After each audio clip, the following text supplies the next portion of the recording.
Hi friends, இன்றைக்கி என்ன வீடியோன்னு பார்த்தீங்கன்னா, எப்போவுமே ஒரே இட்லி தோசையா பிள்ளைங்க எது கேட்காங்க. அதனால் இன்றைக்கி வித்தியாசமாக நம்ம ஒரு ரவா தோசை ரெடி பண்ண போகிறோம். அதுக்கு முதல்ல என்ன இன்க்ரீடியன்ஸ் பார்த்தீங்கன்னா, நம்ம முதல்ல ரவா சேர்க்க போகிறோம். தேவையான அளவு ரவை எடுத்துக்கிடுங்க. ஆனால் இந்த கிளாஸுக்கு ஒரு கப்புன்னு எடுத்துக்கிடுங்க. அதுக்கப்புறம் கடலை மாவு வந்து புளிக்கரண்டிக்கு 1 ஸ்பூன். அதுக்கப்புறம் அரிசி மாவு இந்த புளிக்கரண்டிக்கு அவ்வளோ அளவுக்கு. ரவை மட்டும் 1 கிளாஸ் எடுத்துக்கிடுங்க. மற்றதெல்லாம் இந்த புளிக்கரண்டிக்கு ஒரு கரண்டி 1 ஸ்பூன் மைதா மாவு.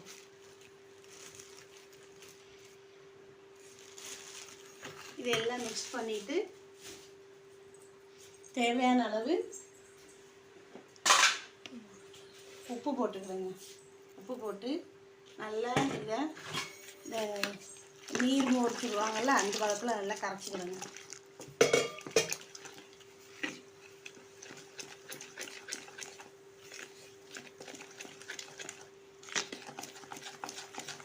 இதில் தேவைப்பட்ட ஆப்ஷனு சிலர் மிளகு ஜீரகம் லைட்டாக முடுக்கி போடுவாங்க. பச்சை மிளகா காரத்துக்கு நல்லா செரிமானம் ஆகும் ரவைக்கு. அதனால் ஆனால் எங்கள் குழந்தைங்களுக்கு பிடிக்காது அது, அதனால் நம்ம சேர்க்கலை. இது இப்போ நல்லா கன்சிஸ்டன்சி வரந்தண்டி, நல்லா நம்ம தோசைக்கு ஊற்றுற பாதம் வரந்தண்டி நல்லா கரைச்சிக்கணும். போட்டு இந்த தண்ணி பதத்தில் கரைச்சிடுங்க. அப்புறம் ஒரு ஃபேன் சூடு பண்ணி வச்சுருக்குறோம்.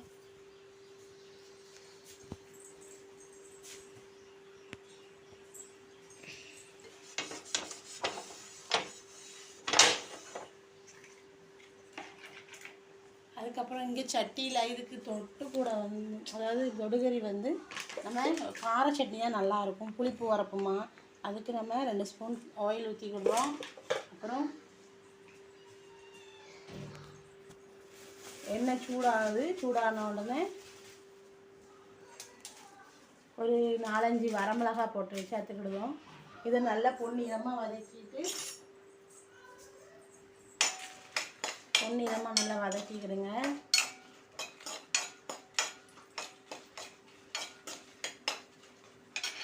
வதக்கிட்டு பல்லாரி ஒரு 2 பல்லாரி கட் பண்ணி வச்சதை சேர்த்துக்கிடுங்க. நம்ம வீட்டில் கார சட்னி எப்போவுமே இது தான் பண்ணுவோம். புளி இந்த தக்காளிலாம் சேர்த்தா அதிகம் போட்டாலும் தக்காளி சேர்த்தா பிள்ளைக்கு டேஸ்ட் பிடிக்காது, ரொம்ப இதுமாக டேஸ்ட் வரும் அப்படின்ட்டு அது பிடிக்காது. கார சட்னிக்கு இதுதான். அதுக்கப்புறம் ஒரு பிடி தேங்காய், இதை நல்லா பொன்னிறமாக வதக்கிக்கிடுங்க.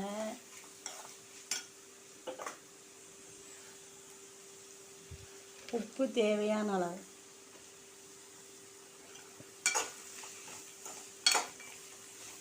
நம்ம இந்த பல்லாரியில் ஒரு மாதிரி டேஸ்ட் கொடுக்கும். நல்லா பொன்னிறமாக வதக்கினோடனே புளிப்பு இனிப்பு மாதிரி ஒரு மாதிரி டேஸ்ட் இதை கொடுக்கும். காரத்துக்கு இந்த வரமிளகா இதை நல்லா வதக்கிட்டு மிக்சியில் அரைச்சி நீங்கள் ஒரு வாட்டி டேஸ்ட் பண்ணி பாருங்கள்.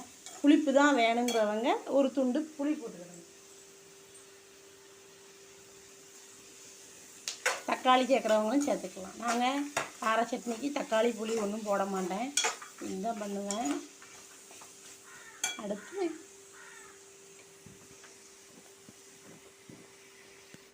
இந்த பக்கம் ஃபேன் சூடாகிட்டு இதில் இப்போ நம்ம கரைச்சி வச்சுருக்கிறது நல்லா ஊறிட்டு மாவு ஒரு 2 செகண்டு 4 ஒரு 5 நிமிஷம் ஊறினோடனே இப்படி நீர் மோர் மாதிரி இப்படி தெளிச்சு விடணும். தோசை மாதிரி சுடக்கூடாது, இப்படி ஒழிச்சு விட்டோன்னா இப்படி வரும். ஏன்னா நம்ம தோசை மாதிரி சுட்டோம்னா தடிமன் ஆயிரும். ரெண்டாவது ரவா தோசை எப்போவுமே இப்படி ஒழிச்சு தான் விடணும். தண்ணியாக வச்சு ஒழிச்சு விட்டா தான் அது நல்லாயிருக்கும் டேஸ்ட். அதுக்கப்புறம் எண்ணெய் ஊற்றி நல்லா முருகலாக சுட்டு அந்த பக்கம் இந்த பக்கம் நல்லா வேக விட்டு பிளேட்டில் வச்சு கார சட்னி வச்சு குழந்தைங்களுக்கு கொடுத்தாச்சு.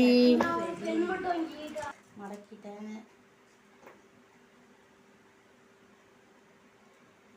பரத் குட்டா சாப்பிட்டுட்டு எப்படி இருக்குன்னு சொல்லுங்கள்.